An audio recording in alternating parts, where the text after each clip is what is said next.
So welcome, welcome, welcome, Tonya. We so appreciate your consistent leadership, solidarity, and all that you do for so many. And at Setsi, as always, we begin all things by giving thanks to our creator, by acknowledging and giving thanks to the original stewards of the various lands we're on. We acknowledge all our ancestors, all those who toiled without compassion or compensation. We acknowledge all our elders and community stalwarts whose shoulders we stand on as we build, share, and learn together for our collective liberation and sovereignty. So Tonya, can you please introduce yourself to our listeners and viewers and share a bit about your remarkable work? Oh, geez. Okay. Hello, everybody. It's such a pleasure to be here with all of you. And Victor, thank you so much for the invitation. Such a wonderful, wonderful chance to kind of connect with you again and again. So my name's Tonya Surman, and I'm the founder and CEO of the Center for Social Innovation in Toronto. That's sort of the work, but I think I probably most identify as a social entrepreneur. I'm on my 18th social startup.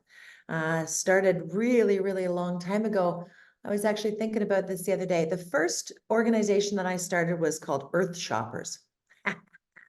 And it was a little, I was 21, a little nonprofit organization, and I was going to shop to save the world, like we were going to do all these guides, these green guides. This is back in the 90s, and, started there and that was a fail and moved on to a whole bunch of other stuff, started Rabble.ca with an amazing group of humans, Judy Rebick amongst them, the Canadian Centre for Policy Alternatives. Eventually led the Canadian Partnership for Children's Health and the Environment and was responsible in part for getting the ban on BPA in baby bottles to create a less toxic environment for our developing kids. Founder of the Ontario Nonprofit Network, co-founder of Social Innovation Canada, and been involved in creating anywhere that I can find a way to use my skills for good and not evil. So I don't know, Victor, I'll let you ask me the questions. I think at my heart and my soul, what I do is I build community. I try to build relationships and create doorways for people who might not have had access to those doorways in the past. So that's beautiful. That's beautiful. And thank you so much for all that context. I love the fact that you can span the career that far back and all those lessons learned and actual insights. That's absolutely remarkable. My next question, what inspires you right now in your work? What has you curious, or what keeps you up at nights? Societal collapse, to be honest. It's both a terrifying and weirdly a crazy opportunity, right? And in my work in the last sort of 10 years has really become much more land-based. As in Canada, we've been going through this process of reconciliation with our Indigenous peoples and really making, I was going to say peace, but I don't think we're quite there yet. We're trying to figure out how to process what's happened in our country. And that has taken me on a really important journey around land-based learning and my own spirituality, my own spiritual journey, inspired by, informed by every different culture that I look into, but certainly in a Canadian context, deeply inspired by the work of our Anishinaabe communities here where I am in Toronto. So, one of the things that I've been doing in the last few years is really digging into this idea that our society and our world as we know it is not looking good. We're on the precipice of ecological collapse in many ways with climate change, and certainly the amount of pressure on our systems is growing, and we're watching as monetary systems, capitalism, all these different kind of systems are on the verge or are in collapse. And I think that's it's an interesting thing to be reconciling in your body and your soul, especially from an African perspective, Victor. You guys are on the rise, this is the energy's on the rise, which is so exciting. And then these other systems in different contexts are you're seeing them collapse. And I'm in the real estate business, and it's fascinating. What's everything we knew for the last 40 years is in crisis, the rise of right-wing populations, populist governments, we've got what percentage of governments in this world right now are going to be in an election context in this year, in the next 12 months? So I'm really, I've been reading Margaret Wheatley's work around islands of sanity, and Joanna Macy's work around grief and grieving, hospicing modernity, and these sorts of things are really pushing my thinking around what really matters. And in some ways, I think also just my age and stage, I'm getting to the point where I don't know how much more I'm not in my youthful 40s and 30s and 40s anymore. I'm moving into that age of stage where I'm looking at my legacy and kind of going, well, what can I uniquely offer the world? And how does that fit with what's needed? And how do I add value? How do I best serve? So, lots has that, like, it just everything from the personal, the spiritual, the sort of political, this kind of questions that I grapple with every single day around, how do I live in alignment with my embodied self? How do I get out of my mind and really embrace, the true sensuality of being alive? So. Ashe. That's absolutely beautiful. And I think everyone's spiritual journey is so personal. And I appreciate your candor and vulnerability in terms of just being able to share that journey, especially in the midst of this poly crisis. Like, there's so much happening in the world, depolarization. I remember watching the World Economic Forum, and such applause for a cause of individualism as opposed to collectivism. And yeah, I think there's a lot happening, and a lot to unpack, and a lot to keep us up at nights. But once again, I think that's, well, one, it's clear you sound and feel centered and grounded. And most importantly, you have a legacy of work. And if no one's reminded you, today at least, I want to remind you that you have a legacy of work, of doing good in our communities. So I give thanks for your leadership and all that you represent and all that you do and I have done for so many. Or my next question, what challenges and barriers do you face in your work? And what are some of the approaches you and your team are taking to overcome some of these challenges and barriers? Well, right now, just to give you a quick history on what's happened at the Center for Social Innovation, because I think, folks are listening. One of the things that I do pride myself on is being really honest and about the hard parts of this work. And so I'll just give you a quick version. So we're celebrating our 20th anniversary at CSI. The Center for Social Innovation right now. And I am proud. I'm so proud. But I got sucked into a Silicon Valley growth mentality, just like so many social entrepreneurs did. And so let me just give you a quick version. Like, we were the first co-working space in Canada for sure, and possibly the world. Like, we were so early to the co-working world and the idea of sharing that we called co-working virtual tenancy in 2004, right? Like, that's how lame our branding was. And so we've been experimenting and pushing the boundaries around collaboration and community building and bringing and convening social change makers for 20 years. And we did it with the creation of shared spaces. So we started with 5,000 square feet in 2007. We expanded and took on 14,000 square feet. 2010, we bought our first building. We created something called the Community Bond. Again, never had been done. A social finance tool that allowed us as a nonprofit organization to leverage the power of our community relationships to bring in $2 million to secure a building, a 36,000 square foot building in downtown Toronto. We took that model. We then opened up in CSI New York. We opened up a beautiful 20,000 square foot space in Chelsea. We opened up in Regent Park, which was a low-income neighborhood in Toronto. And then in 2014, we bought a 64,000 square foot building using community bonds, raised another $5 million to create another building to replace the original building on Spadina Avenue. And then the pandemic hit, right? So growth, growth, growth, growth, more. Also, we built one of the first climate change accelerators in the country. We built our national network, the Social Innovation Canada Network, which is now alive and well. We're building and building and building. We also, little known fact, I'm also the CEO of TechSoup Canada, part of a global affiliation with our TechSoup global partners. So we were doing great, $12 million a year annually, 80 full-time staff and all of our partners and so on and so forth. And then the pandemic hit. And I have spent the last 4 years watching everything I built. So first, CSI New York was vulnerable, and we closed it in November 2020. March 2021, we closed our Regent Park location. June 22, I spun off the climate change, climate ventures space.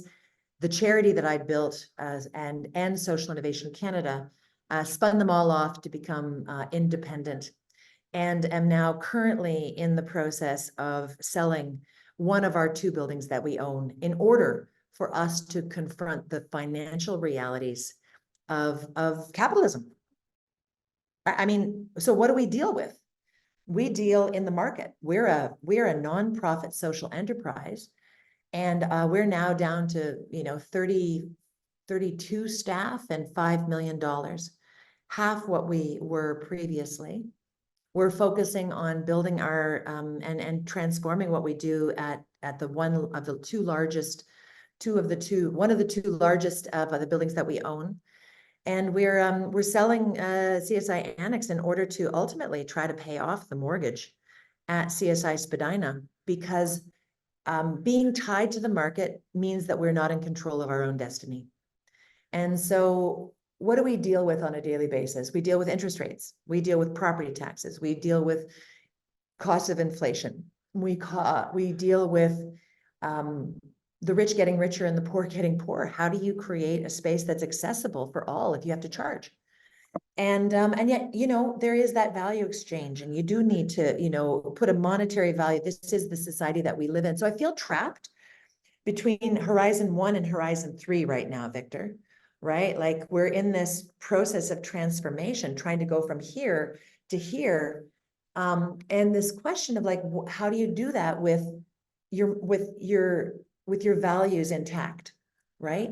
Little known fact, CSI is probably the only nonprofit organization that's actually done not 1, not 2, but 3 demographic studies of our own paying clients, right? We're not just our staff and our board, but like our members, trying to become a more inclusive, more diverse community. We've done it. Nobody even paid attention to that. So like, nobody even cares. Oh, you did it. Nice job. Thank you. Whatever, moving on. So like, the things that we're dealing with is like operational challenges of like, how do you actually make these things work? How do you break even? How do you keep the values at the center of your staff team? And I got to tell you, one of the other things, I could go on. One of the other things is like the starter energy of like the people who form around you as a startup is so rich and so values aligned. And so there's so much, but then they do move on. And then people come in who want jobs. And you're like, what? What's a job? Like, I've never had a job, right? I've always had this vocation. And so it's just so interesting because like, I'm finding one of my biggest challenges is the stuff that I thought was central to how we operated and what we believed, at year 8 is actually, it's the staff renewal, my need to train the next generation to make sure that those values are embedded in every single new person that joins the organization. That's like this interesting process of like, orientation, renewal, bringing people along, and this question of like, how do you move from a startup to an institution, which sounds crazy, but somebody actually described us as an institution. And I was like, that is so weird to me. Like, that's not my lived experience, but like, they see us in that way. Well, what does that mean? And how do I drag my own thinking forward, from that startup culture into this question of like, well, this place I'm positioning it so it'll be around for 100 years. So how do you embed those values now? so that they're absolutely fundamental, so that if this institution is around then, that it's that we are really clear what it stands for, you know? Anyway, that's all over the map. There you go, Victor. But I think it gives you a bit of a sense of, we grew and now we're consolidating and we're right sizing. And I think this question of, I've thought long and hard about, Schumacher and small is beautiful. This growth mentality, which really permeated the last 20 years of so much thinking, bigger is better, capitalism, we're going to take it. I actually think social entrepreneurship is on the way out. Isn't that a loaded statement? But I think it's marginal at best, Victor. And I think we have to attack the root system, the root incentives in our economic systems. And until we bring a class and an economic analysis, we're never going to be actually dealing with the heart of the issues. So I'm really focused on getting out of the economic system as much as possible. So I'm not beholden. It buys me the freedom to be able to truly create new solutions that hopefully will be able to serve not just the social enterprise and the nonprofit sector, but much larger. How are we reframing the future of this world? And what are the incentive structures that are necessary to actually align people towards the survival of our species instead of the decimation of our species?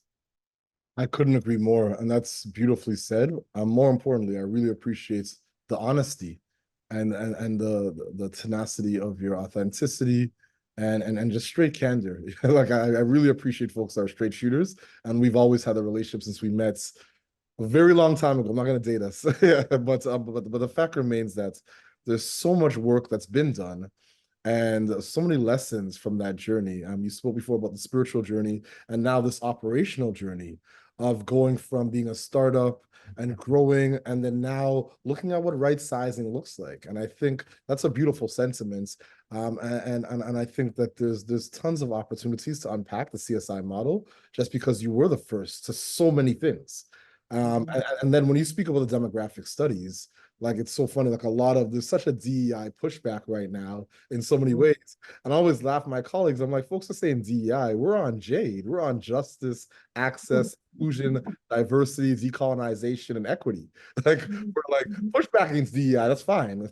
We're way past that in terms of the conversation around what representation and belonging ultimately looks like. And I think that you create a space or spaces of belonging in many sentiments. So once again, my hats off to the journey and to the legacy that you, even the lessons that you're sharing. My next question is a little off script, but yeah. So if you had the ability to talk to Tonya 15 years ago, or maybe not Tonya, but someone that was venturing to build what you've built, what are some of the 2 or 3 of the most important, valuable lessons or actual insights that you would share? Don't be afraid of money. Number one, a lot of social entrepreneurs who care deeply about the world think that they don't have any ability with money. And so our relationship with money is energy. Money is energy. And so number one, do your homework. Learn what a cash flow is. Learn how to understand what EBITDA is. Learn. Do not be afraid. You do not have any until you understand how to manage money and that it is an art, not a science. And until you embrace the power of the spreadsheet, you are not giving yourself a good start. So that's like, it's such a practical thing, but like figure out the money. Because money is energy and energy is flow. And until you are able to manage that, so for me, that's a really big one. Some people think I'm too obsessed with money, and I say, and yes, I exist. So yes, my obsession, my scarcity mentality, the fact that I was raised poor meant that I am really good at money. So I love money. There you go. That's number one. I'd say that, my advice to myself would be, I mean, besides kiss more boys, that was one of my big ones. Kiss more boys. That sorry, you're a dad. I know I shouldn't. So, but that's one of the things. I would say that there's this other thing about I really wonder if I got sidetracked by this bigger is better thinking. You know, I really question my own relationship with the neoliberal agenda. You know, I'm torn. I'm really torn, but I guess I think I really feel like the words hone and craft and perfect, you know, like, so there's something there, and I feel like it's my own inner struggle around my feminine and my masculine energy. And I really want to honor, I love feminine leadership, right? Like I love it. And I love it when it's not pretending to be a man, but it's actually a raw woman, right? The power of the woman. And I just really, ladies, lean in. I know, you know, like don't be afraid to do it your way, you know, the feminine way. And that means having really authentic conversations with real people, not, you know, you said the word, and I really want to talk about this. And for me, part of that is about like really recognizing when I'm getting into a way of thinking which isn't genuine and authentic, and like really trusting my intuitive and my human and my relational, and so yeah, there's something about that journey of moving into my intuitive strength. And I think we all need people to give us permission. And so I'm just saying, you know, men and women alike, and all the genders in between, the opportunity is to trust your intuition and to know that this is very powerful, but it is only one of the many ways of knowing. And that to bring all of those ways of knowing into leadership, I wish I'd known that earlier. That's absolutely beautiful. The very first consulting firm that I started when I was young was called Intu Consulting. And it was predicated on my wife's intuition and my brilliant colleague, Shane, that I was working with. And in terms of that piece around matrilineal and matriarchal leadership, it's so funny. My daughter was just reading Women Who Run with Wolves, Yeah. that book for my wife. Yeah. And yeah, there's not a courtroom that you can go to where you don't see a judge with a robe. Why is that? Or an imam or a sheikh or a priest? Because most societies were governed by matrilineal and matriarchal frameworks. And it wasn't until, I mean, the framework we currently have that we have bombs dropping almost everywhere in the world. Yeah, it's very, very rare women decide, I mean, to do the things that men do. So I couldn't agree more. Even though I'm a steward of the organization that I work with, which I didn't want to be, to be honest with you, and I still don't. And we're working on succession planning. Very rarely, Victor, do we leaders end up wanting to be leaders. So it's sort of get thrust upon us as opposed to a choice, you know, the good ones. Yeah, the good ones. That's a fact. Yeah. So my next question, family. Do you have a set of key priorities right now in your journey in your work? Yeah, I do. And thank you for that question. I'm like community and relationships and relational infrastructure. I'm feeling really motivated to get simpler and less complex right now. You know, with all of the consolidation of our operations, I'm so excited about being in one location.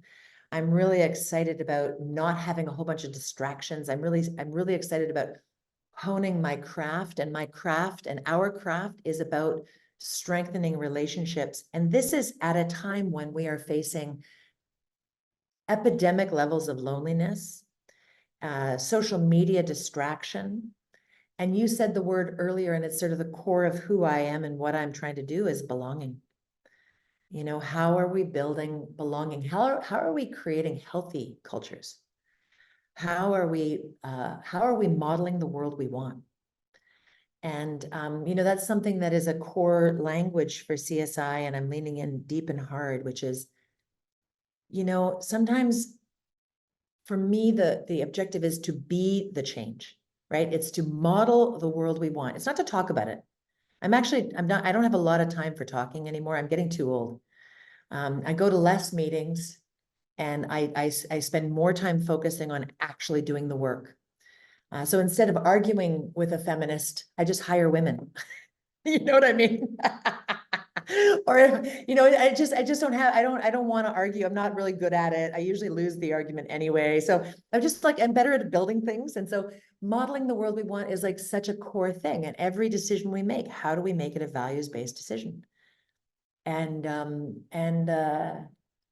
so my priorities are really to simplify, to honor, and to really, I guess I say just the one thing is, and I think this is such a core part of who I am and where I'm going is I think I've decided what I think is coming next. And so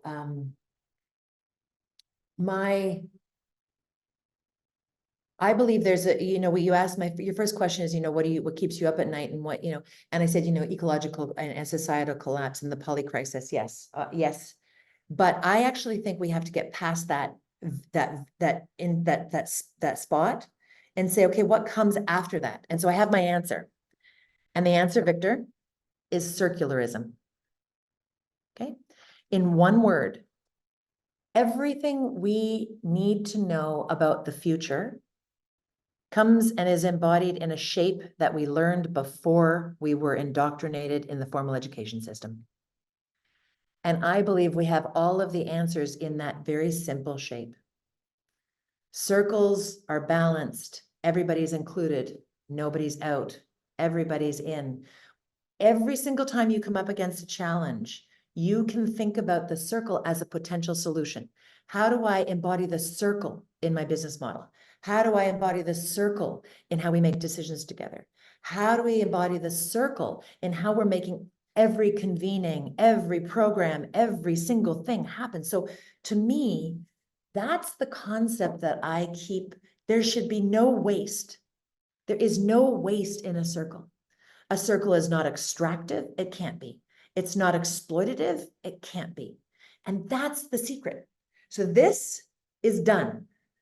And this is where we're going. And if we can all embody that and model that every single day and every decision we make, I believe we might have a hope in hell of getting out of this mess. Absolutely. Ancient futures. A Malawi proverb, let the circle be unbroken. So I couldn't agree more. That's beautiful. So my second last question, and thank you for that. Yeah. What is your ultimate goal and what does success look like and feel like to you in this age and stage of your career or your journey? I don't know. Don't know. I'll tell you what, I am hoping to get a sabbatical after I sell this building. Like I took one a while ago. It was amazing in 2017. I'm hoping to do some traveling and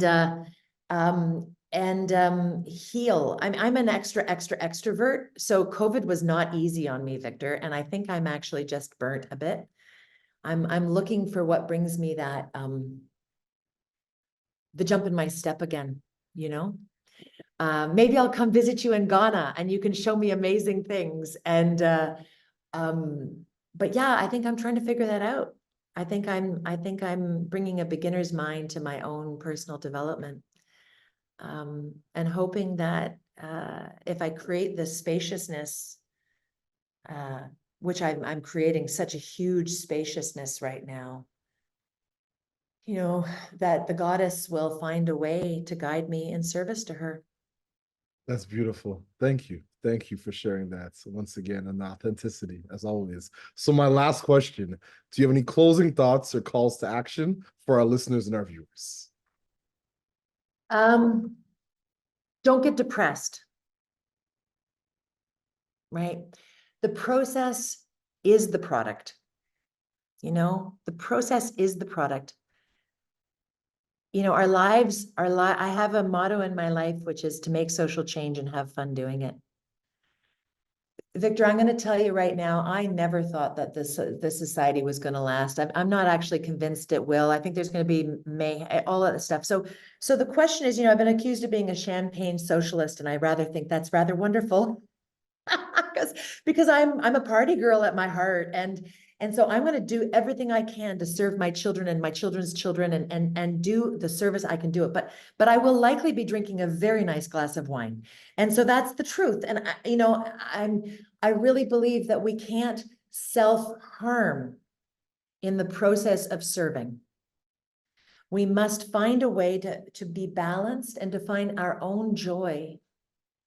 So the call to action is to find your own special way of holding the joy, the purpose, and the belonging in a life in a way that lifts people up and lifts yourself up, and that you're not self-sacrificing in the process of advocating for that which you believe is right. So, the activist is so often self-harming, and the invitation is to be full of love. That's why I love social innovation as a possibility space, as a hope space, as an experimental space, as a creative space. Some of us are fighters and some of us are builders. And I just happen to be a builder, and I want to be full of love every single moment. And so I want to work with the people who are full of love. I want to bring joy to each other. It doesn't mean I want to avoid the conflict that might be there. It's just to say we can do it from a place of kindness. Let's model the world we want by bringing love and finding a way to elevate and find balance in ourselves as we move forward through this crazy journey called life. Ashe, ashe. Tonya, thank you so much for your courageous leadership, your service to others, your authenticity, and your just bold dynamism. We've not always seen eye to eye, always, but we've always embraced each other and each other's journeys.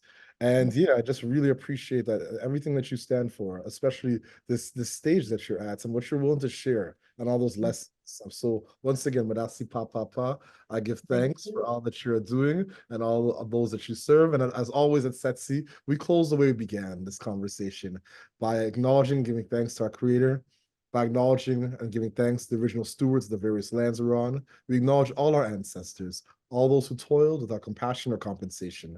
We acknowledge all our elders and community stalwarts whose shoulders we stand on as we build, share, and learn together for our collective liberation and sovereignty. Thank you so much, Tonya. I appreciate you, family. Thank you, Victor. Such a pleasure. Thank you.